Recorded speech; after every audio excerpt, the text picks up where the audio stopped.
development has happened in the Middle East. A historic deal was reached to halt more than 15 months of war and release hostages held in Gaza. Mediators say its success would depend on Israel and Hamas both acting in good faith.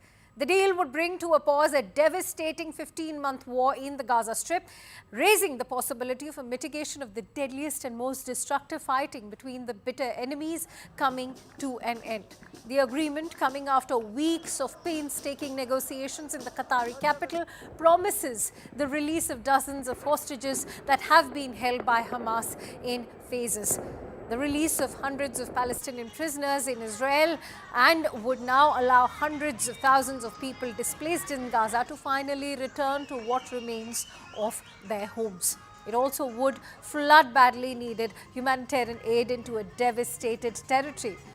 The Israeli Prime Minister's statement indicates that there are obstacles right now as far as implementing the deal is concerned. But Prime Minister Benjamin Netanyahu has also thanked US President-elect Donald Trump for his help in promoting the release of the hostages and made plans to visit Washington through a phone call. The Prime Minister's office also announced on X on Wednesday night. Now, Netanyahu has also thanked Trump for helping to bring an end to the suffering of dozens of hostages and their families. Later, Netanyahu spoke with President Joe Biden to thank him for his work in advancing this entire hostage deal.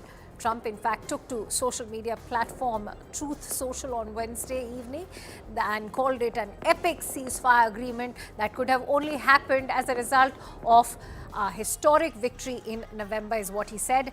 Meanwhile, residents and authorities in Gaza said that Israel had intensified strikes on the Strip hours after a ceasefire and hostage release deal was announced. Now, remember, Donald Trump has also credited his incoming Middle East envoy for this ceasefire deal as well.